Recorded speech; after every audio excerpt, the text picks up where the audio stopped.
One of the most important things about producing is everybody says no. And if you don't get turned down once a day, you're not doing your job.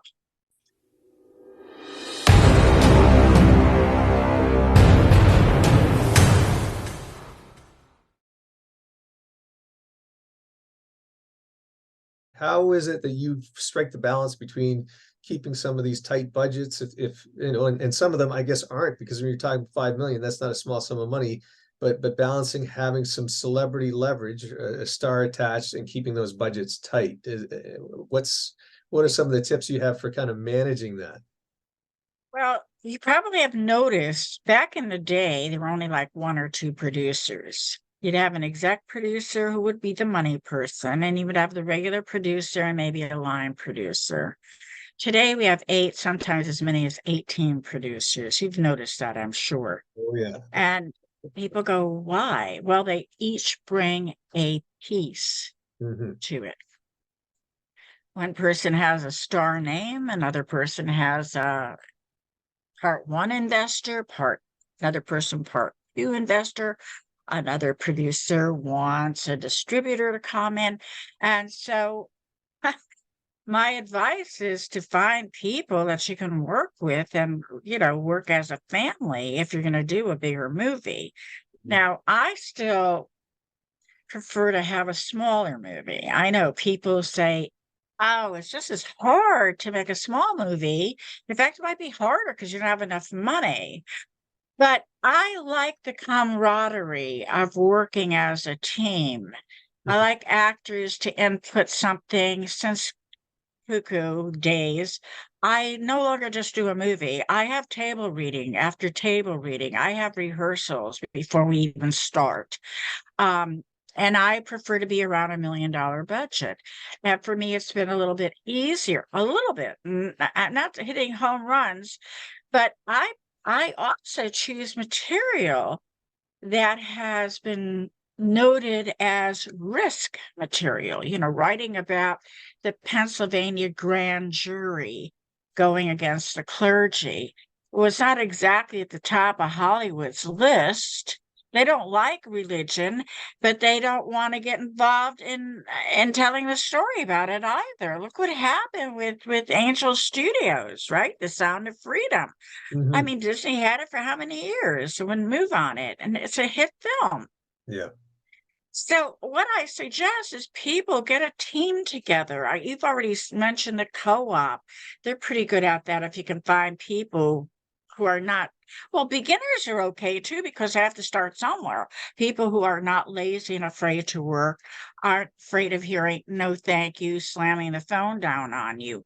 One of the most important things about producing is everybody says no. And if you don't get turned down once a day, you're not doing your job. That's a You go back. good advice. Yeah. Yeah. Yeah, you go back. You go back and find those elements that make you a little bit special. Like we have 30% tax credit in New Brunswick plus 20% from provincial. We're at maybe 50% of the budget. Um, Our wish list involves Jim Carrey. He's on every list I ever do in Canada. He never does anything, but he's on every list. And so Kiefer Sutherland's another one. He's come out of his own again. He's really working a lot. I find those people that aren't afraid to work in Canada, aren't afraid of this COVID. I don't know what your regulations are. I don't know anybody's regulations about COVID, but you're going to have to just rise to the top. And it's not hard. You're Yeah. really a nice person. So it's a little bit harder for you. I'm not a nice person. I step on people's toes all the You are to time. me. So you're here to sell a film at AFM and you don't want to talk to me about a film? Hmm. Hmm. That's your job. Right. And they go, oh, okay, okay. Yeah. You almost have to belittle them in a nice way. Yeah. Yeah. Yeah. Well, Can't stop. it can be a learned skill. I mean, I've had to learn a little bit of that over the years. I've lost some friends and gained some. but because it's all about, you know, saying what you want and what you need.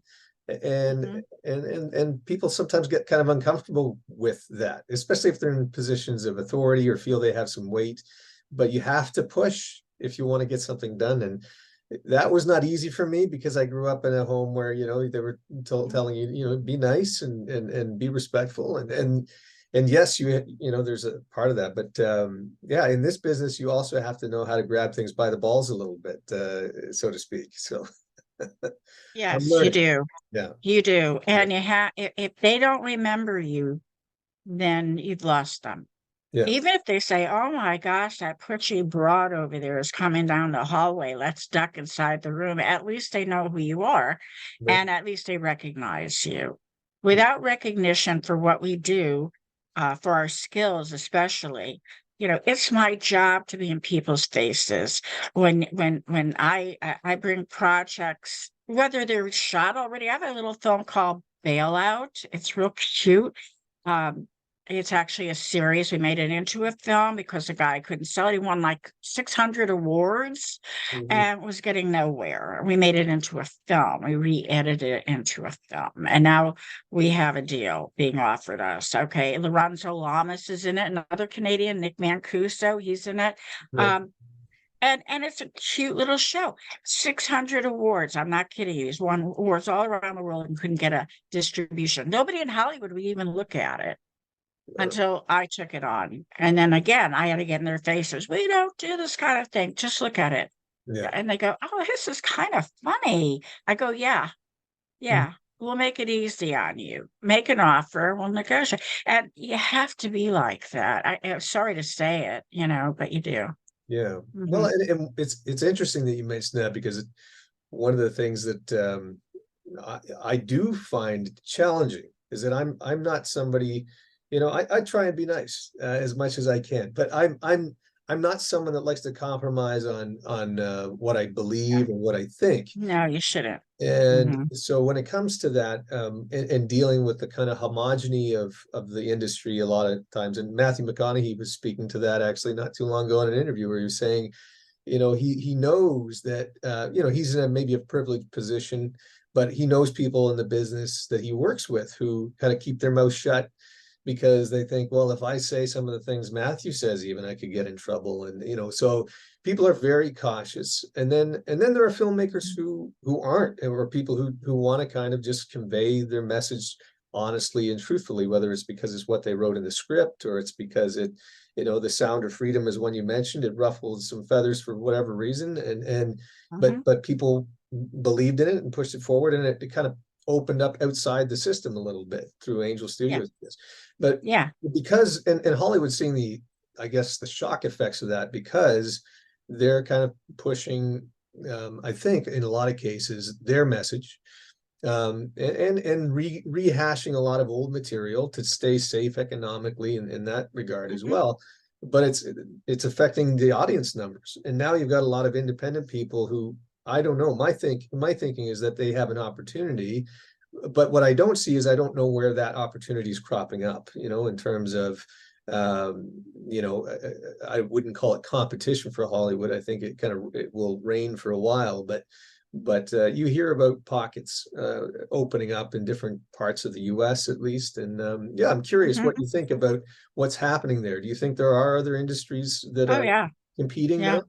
Yeah, Florida just jumped in. They had it a long time ago, tax credits, and now they just come back into their own again. Not every province or every city or whatever, but some of them are jumping back in because it's great for tourism. Whoever came up with this idea that we're losing money by making a film here lost it. They shouldn't even be in government because it brings tourists. It does, you know. And so, yeah, you have Georgia, of course. You know who the players are, Mississippi, and all that. Uh, California even has limited, although the studios have that pretty well sewn up. Uh, But basically, yes, the tax credits can start it. Of course it can. And again, that can be a letter from someone in Georgia, the filmmaking society, whatever, gives you a letter, and you can go to the agent with that and say, we have interest contingent on this letter here, and your client, Nick, doing my movie. Tell him not to turn it down. And we can get a distributor like Lionsgate in it.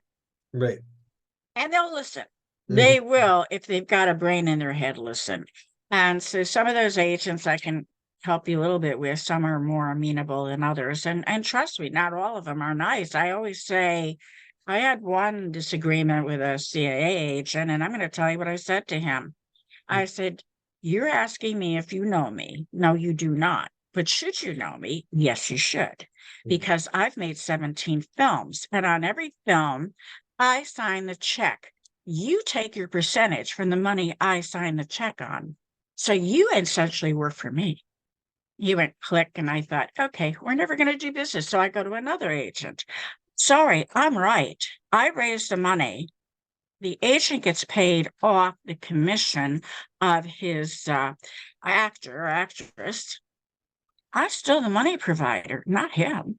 Right. So I like to try to find an amicable way to do it, but none of them are amicable. They're just, sorry, star effers. They think they've got the big star, and you should be kissing their feet because the star is with them. And we're going to go back now to the actor. Why does he have them to begin with? To say no? Right. Mhm. Yeah. Actors should be reading every film script that comes across their path. That's their job. Yeah. Yeah. Well, I can imagine some of them a lot of them probably don't even know because some of the offers get fenced off. At least that's the sense I've gotten in some cases. They want to know, the agent's there to screen out, how much money's already committed, who's the producer, Yeah, who's the director. If they don't get the yeah. answer they like, their talent's not even going to hear about it, probably. Mm-hmm. Yeah. 5% of Screen Actors Guild works, and the other 95 is out there working on a separate job to be an actor. Yeah. And that's not right. Yeah. That's not right. Streaming is going to change that.